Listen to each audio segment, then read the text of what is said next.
So hello everyone and welcome to anime TM talks. आज हम हाजिर हैं इस साल की मोस्ट डिमांडेड वीडियो के साथ जो हमको एक महीने पहले ही बना लेनी चाहिए थी, टॉप 10 एनिमे 2020। शुरू करने से पहले बता दूं कि हमने इस वीडियो में टावर ऑफ गॉड और गॉड ऑफ हाई स्कूल को इंक्लूड नहीं किया है क्योंकि उनकी अडेप्टेशन काफी रश्ड थी and nothing good came out of them in the end. और इस लिस्ट में एओटी भी एक्सपेक्ट मत करना क्योंकि मैं उसे 2021 में काउंट कर रहा हूँ। खैर ये वीडियो हम करने वाले हैं टॉप 10 के सेल्फ प्रोक्लेम्ड बेताज बादशाह इंडियन एनिमे व्रोस के साथ। हाय गाइस, तो जैसे कि आप जानते हो कि कोई भी एक टॉप 10 की लिस्ट हर किसी को सेटिस्फाई नहीं कर सकती, और वो भी टॉप 10 एनिमे ऑफ 2020 यानी पूरे साल के एनिमे। तो अगर कोई एनिमे मिस हो जाए तो डोंट वरी, वो आपको मेरे चैनल पर मिल जाएगा। और अगर ये वीडियो अच्छी लगे तो एनिमे टीएम के साथ साथ मेरे चैनल को भी सब्सक्राइब कर लेना। चलिए फिलहाल वीडियो को शुरू करते।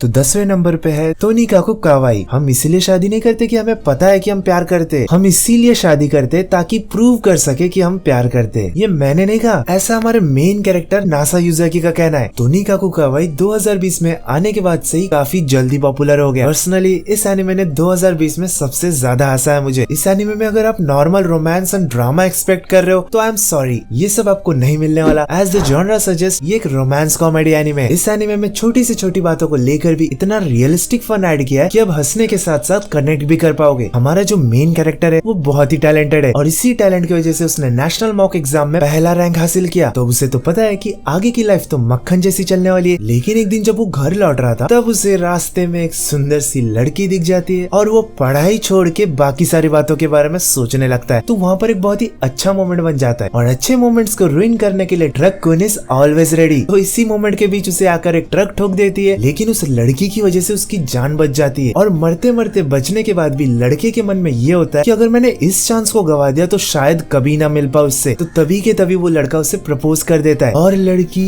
मान भी जाती है। लेकिन उसकी एक शर्त होती है, वो उससे तभी हाँ बोलेगी जब वो लड़का उससे शादी कर ले। और इसीलिए इस बुरे साल में आने के बावजूद तोनिकाकु कावाई ने अब तक की सबसे बेस्ट रोम कॉम एनिमे के लिस्ट में अपनी जगह बना ली है। Number 9, jujutsu Kaisen. इस एनिमे को इस लिस्ट में इतना नीचे रखने के लिए काफी लोग जरूर नाराज होंगे, but let me defend myself. Jujutsu Kaisen is definitely one of the best anime adaptations we got to see this year. लेकिन स्टोरी टेलिंग के पर्सपेक्टिव से इसने अभी तक उतना कुछ बड़ा अचीव नहीं किया है कि मैं इसका दीवाना हो जाऊं। हमें अभी तक बहुत कुछ नया या आश्चर्यजनक देखने नहीं मिला है। At this point jujutsu Kaisen is like any other shonen जिसकी एडेप्टेशन काफी हाई बजट है और बहुत स्ट्रॉन्ग भी जा रही है। बल्कि सेकंड हाफ में तो इसने अपने आप को और ज्यादा विजुअली सुंदर बना लिया है। Now all it needs is one god level episode which will take the community by fire. पर तब तक के लिए I will leave it here.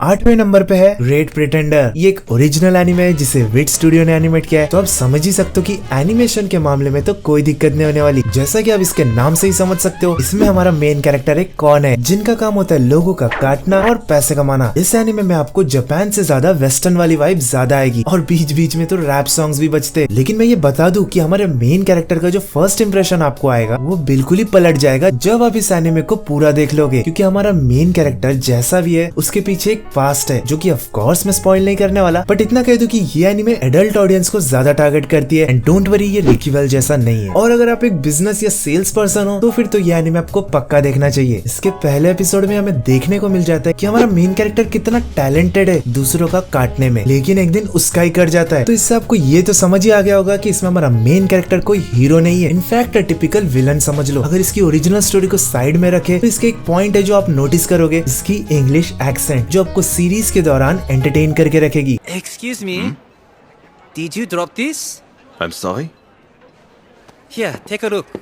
इस एनिमे का डायरेक्टर और कोई नहीं बल्कि हीरो काबुरागी है। जी हाँ, 91 डेज के डायरेक्टर। तो अगर आपको 91 डेज पसंद आई तो इस एनिमे को गलती से भी मिस मत करना। ये एक action, adventure, psychological, mystery, comedy anime है जिसे 8.41 की रेटिंग मिली है और इसके टोटल 23 एपिसोड्स है। 7th पर है डोरो। इसे डोरोरो के साथ कंफ्यूज मत कर लेना, दोनों ही बहुत अलग है। इसे भी एनिमेट किया है स्टूडियो माप्पा ने। इस एनिमे को स्टार्ट करने से पहले कई लोग काफी स्केप्टिकल थे ड्यू टू दी CGI, लेकिन उन सबको इस एनिमे ने गलत प्रूव कर दिया। CGI का रेवोल्यूशन ऑरेंज स्टूडियो ने तो कर ही दिया था, लेकिन स्टूडियो माप्पा इतना अच्छा काम करेगा ये किसी ने नहीं सोचा था। अगर आपको डार्क स्टोरी, खून खराबा देखना पसंद है तो फिर ये एनिमे आपके लिए है। इसमें होल नाम की एक ऐसी जगह है जहाँ पर ताकतवर लोग कमजोरों पर राज करते। इसमें कोई लॉक, कोई सिस्टम नहीं है, तो इसीलिए जो मैजिक यूजर्स है यानी कि विजर्ड्स, वो इस जगह पर आकर अपनी मैजिक प्रैक्टिस करते रियल लोगों पर। तो आप समझ ही सकते हो कि इस जगह पर मैजिक यूजर्स सब लोगों को अपने जरूरत के हिसाब से यूज करते, और इसी वजह से हमारे मेन कैरेक्टर को भी किसी ने कायमैन में बदल दिया। लेकिन किसने, ये उसी की तलाश कर रहा है। और मजे की बात ये है कि कायमैन के ऊपर किसी भी मैजिक का असर नहीं होता। तो अगर आपको एक अच्छी स्टोरी वाली एनिमे के साथ साथ काटाकुटी एक्शन देखना पसंद है तो ये एनिमे आपको डेफिनेटली देखना चाहिए। ये एक action, comedy, horror, magic fantasy anime है जिसके सिर्फ 12 एपिसोड्स है। इस एनिमे को गलती से भी अंडर एस्टिमेट मत करना, आप करोगे क्योंकि मैंने किया था। और भूल कर भी डोरो के एंडिंग्स को स्किप मत करना, इसके एंडिंग्स कमाल की है, जिसमें से थर्ड वाली एंडिंग मेरी फेवरेट है। इसे स्टूडियो माप्पा ने एनिमेट किया है जो कि नेटफ्लिक्स पर अवेलेबल है। Number 6, rent a girlfriend. मैं रोम कॉम एनिमे इतने कम देखता हूँ कि मुझे याद ही नहीं कि मैंने आखिरी वाला कौन सा देखा था। May be rent a girlfriend is the only rom com anime that I have seen in my life. ऐसा शायद इसलिए है क्योंकि मुझे इस जॉनरा में कोई खास इंटरेस्ट है ही नहीं, स्पेशली एनिमे मीडियम में। मैंने एनिमे देखना इसलिए शुरू किया था क्योंकि मैं बहुत ज्यादा एक्सेप्शनल स्टोरीज को एक्सपीरियंस करना चाहता था और बहुत सारी होश उड़ा देने वाली स्टोरीज को एक्सप्लोर करना चाहता था। अगर मुझे रोम कॉम ही देखने होते तो बॉलीवुड में ऑलरेडी बहुत सारे हैं, बेकार वाले बट अच्छे वाले भी हैं, एग्जाम्पल बरेली की बर्फी। लेकिन एनिमे मीडियम में रोम कॉम का एक्सपीरियंस कुछ अलग ही था। It was refreshing and somewhat offered a variety in characters. एकदम इविल विलेनस राक्षसों की रानी मामी चा से लेकर स्वर्ग से उतरी परी मिजुहारा तक, the range and possibilities rent a girlfriend offered is amazing. और मुझे ये एनिमे देखकर सच में एक बहुत ही फील गुड वाला फील आया। अगर तुम्हें इस एनिमे के बारे में और जानना हो तो ऊपर एक आई बटन फ्लैश हुआ होगा, watch the full review. Number 5,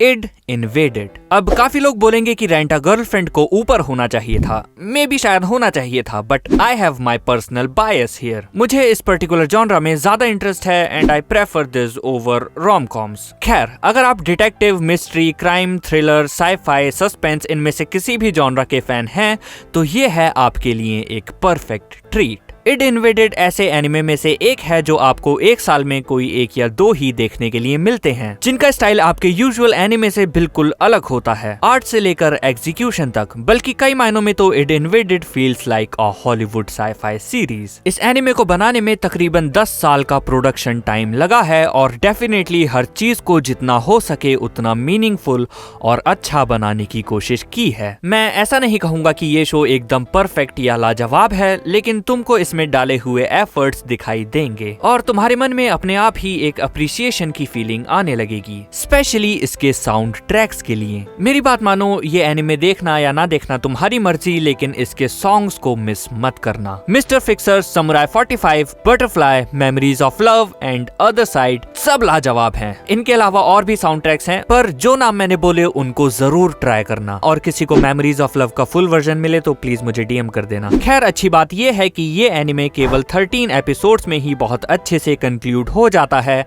और तुमको अगले सीजन का इंतजार नहीं करना होगा। तो अगर तुम्हारे पास ज्यादा टाइम नहीं होता है और तुम बड़े शोज को फॉलो नहीं कर सकते हो, then this is the show for you. अगर तुम्हें इस एनिमे के बारे में और जानना है तो ऊपर एक कार्ड फ्लैश हुआ होगा, do watch the full review. और चौथे नंबर पे है मेरा one of the favourite Oregairu season 3। देखो, ये एनिमे सबके लिए नहीं है, कुछ लोगों का ये फेवरेट बन जाएगा तो कुछ लोगों के ऊपर से जाएगा। अब क्योंकि एक स्लाइस ऑफ लाइफ एनिमे तो स्टोरी तो इसमें छोड़ ही दो, क्योंकि ये कैरेक्टर्स और उनके लाइफ के ऊपर फोकस्ड होते हैं। ओरेगाइरो सीजन 3 का इंतजार काफी लोगों को कई सालों से था और आखिरकार ये 2020 में आ ही गया। तो इस एनिमे की हाइप तो आप समझ ही सकते हो, क्योंकि अगर आपको कैरेक्टर की डेप्थ समझ में आ गई और उसको अपने रियल लाइफ से कनेक्ट कर लिया तो फिर ये एनिमे आपका फेवरेट भी बन सकता है और हिकिगाया आपका favourite favourite main character. Internet पर हिकिगाया पर काफी मीम भी बन रहे थे due to him wanting something genuine, और ये जो जेन्युइन वाली बात थी उसका असली मतलब क्या है वो आपको सीजन 3 में समझ आएगा। अब ऐसा नहीं है कि ये एनिमे बिल्कुल ही फ्लॉलेस है, जो कि हर एनिमे में होता ही है। कई कैरेक्टर्स को काफी कम स्क्रीन टाइम मिला, बट अगर आप उन्हें इग्नोर करके इसके प्लस पॉइंट पे फोकस करें तो डेफिनेटली ये one of the best slice of life anime है। इस एनिमे में बॉन्ड्स, रिलेशन, फ्रेंडशिप और किस तरह से लोग कनेक्ट होते हैं इन सब के बारे में बताया गया है, अगर आप उन्हें कैच कर पाओ। सो मैं ये एनिमे उन फिलोसोफर्स को डेफिनेटली रिकमेंड करता हूँ जो कि लाइफ और इमोशंस के बारे में थोड़ा डीपली सोचते हैं। ये एक slice of life comedy, drama, romance school anime है जिसके सीजन 3 में सिर्फ 12 एपिसोड थे। थर्ड नंबर पे है कागुया-सामा सीजन 2। कागुया-सामा सीजन 1 जो 2019 में रिलीज हुई थी वो तो एपिक था ही, लेकिन सीजन 2 से और नेक्स्ट लेवल पे ले गया। जैसे कि आप जानते हो कि कागुया-सामा लव इज वॉर एक ऐसा slice of life rom-com anime है जिसे लिमिट से कोई फर्क नहीं पड़ता। आपने कई सारे रोम-कॉम एनिमे देखी होगी, लेकिन ये एनिमे बिल्कुल भी होल्ड बैक नहीं करती आपको हंसाने में। सो बेसिकली ऐसे एनिमे आपने शायद ही देखा होगा जिसमें प्यार की जंग को इतने हिलेरियस तरीके से दिखाया गया है, जहाँ लड़के का पापा खुद अपने बेटे की। खैर जिन्होंने इसे अभी तक नहीं देखा, मैं बस इतना कहना चाहता हूँ कि इसके प्लॉट को पढ़कर, ये स्टोरी सुनकर ज्यादा एनालिसिस करने की जरूरत नहीं है। ये एक ऐसा एनिमे जिसे डायरेक्टली देखना शुरू कर सकते हो और आप रिग्रेट नहीं करोगे। सीजन 1 तो कमाल का था ही, जिसमें कैरेक्टर्स को इतने अच्छे से इंट्रोड्यूस किया, बट बीच में आपको वो थोड़ा सा एपिसोडिक भी लग सकता है। लेकिन सीजन 2 में ऐसा नहीं होगा। इसमें एक्चुअली प्लॉट प्रोग्रेशन पे फोकस किया है, यानी फनी एलिमेंट्स के साथ साथ कहानी भी आगे बढ़ती रहेगी। इस एनिमे को मेरी favourite animation studio A1 pictures ने एनिमेट किया है, जो एक comedy, psychological, romance school anime है। So season 2 was definitely gold for me, और 2021 में इसके सीजन 3 के आने की संभावना भी है। Keep your hands off Eizouken. इसके नाम से शायद तुम्हें इसके बारे में कुछ ज्यादा पता ना चले, लेकिन ये इस साल के सबसे ज्यादा क्रिटिकली प्रेज्ड एनिमे में से एक है। ये एनिमे है एनिमे बनाने के बारे में, जो कि काफी रेयर चीज है। अगर तुम वाकई इंटरेस्टेड हो कि एक आर्ट को क्रिएट करने में, जो कि इस केस में एनिमे है, कितनी मेहनत और माथापच्ची लगती है, तो तुमको ये शो जरूर देखना चाहिए। ये शो आर्टिस्टिक है और एक आर्टिस्ट की फीलिंग्स और हार्डशिप्स को बहुत अच्छे से डिपिक्ट करता है। Something that you expect from the critically acclaimed director Masaki Yuasa. His imagination and creativity is just on another level. अगर तुम एक Yuasa फैन हो तो you should not miss this one. Yuasa तुमको एक अलग ही दुनिया में ले जाने की ताकत रखते हैं। Although जिस टाउन में ये एनिमे सेट है वो किसी फेरी टेल जैसा लगता है, पर तब भी वो रियलिटी में ग्राउंडेड है। लेकिन उस रियलिटी में भी Yuasa इमेजिनेशन को जिस तरह से मिक्स करता है, it is definitely worth a watch. Now before moving on to the number 1 position, पहले हम कुछ honorable mentions को देख लेते हैं। 象徴なき今、人々はかすかな光ではなくまばゆい光を求めている。今は日向も日陰も。1番と2番。優勝です。いつもワッショーと言いますか。勝ちも大概やな。戦うための。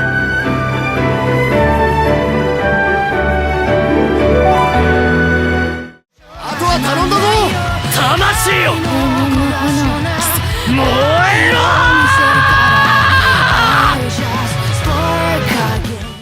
नंबर 1 रीज़ीरो सीजन 2 पार्ट 1। इस एनिमे को फर्स्ट स्पॉट पे रखने का मतलब ये नहीं है कि मैं इसे anime of the year declare कर रहा हूँ। नो, मेरे ख्याल से ये टाइटल इस लिस्ट में कई दूसरे एनिमे भी डिजर्व करते हैं, लेकिन ReZero holds a special place in my heart, और मैं इस समय केवल अपने आप से ट्रुथफुल होना चाहता हूँ। ये इस साल का वो एनिमे है जो जेन्युइनली मैंने सबसे ज्यादा एंजॉय किया। ऑब्वियसली इसकी स्टार्टिंग किसी भी नॉर्मल इसेकाई एनिमे जैसी ही थी, लेकिन ओवर द टाइम इसने अपनी स्टोरी को कहां से कहां तक डेवलप कर लिया, वो काबिले तारीफ है। और सीजन 2 के साथ तो इसने उन कैरेक्टर्स को भी फ्लैश आउट कर दिया जो सीजन 1 तक काफी वन डायमेंशनल थे, जैसे कि एमिलिया और कुछ हद तक सुबारू भी, यहाँ तक कि बियात्रिस सामा भी। This anime has the power to connect directly to your heart and crush it from time to time and over again. ये एनिमे कुछ कैरेक्टर्स को एक परफेक्ट फैंटेसी वर्ल्ड में भेजकर उन्हें हर तरह की मिजरी में झुलसने के लिए छोड़ देता है। सोचो, हर तरफ वाइफूस ही वाइफूस हैं, बिल्कुल प्यारी, सुंदर और सुशील waifus, the kind that you would like to treasure. पर उन वाइफूस के यहाँ पर पकौड़े तले जा रहे हैं। नहीं देखना चाहोगे ना? It will be a painful site.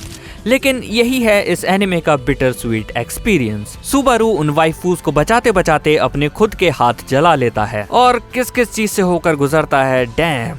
इसके बारे में मैं अपने फुल रिव्यू में बात करूंगा, तो उसको देखना मत भूलना। करीब शायद 1 महीने बाद। और बस फिलहाल के लिए यही थी हमारी लिस्ट। वैसे ये लिस्ट विस्ट कुछ नहीं होता, सबकी अपनी पसंद है और ये हम जानते। खैर मुझे पता है कि ये सब बोलने के बाद भी काफी लोग इस लिस्ट से सेटिस्फाइड नहीं होंगे। वेल, कोई भी किसी तरह की लिस्ट से सभी को सेटिस्फाई नहीं कर सकता। इसीलिए कमेंट्स में गालियां लिखने के बजाय अपने फेवरेट एनिमे कमेंट करो या अपनी टॉप 10 लिस्ट, जिससे सबको कुछ अच्छे रिकमेंडेशंस मिले। फिलहाल के लिए thanks for watching till the end. फिर मिलेंगे किसी और दिन।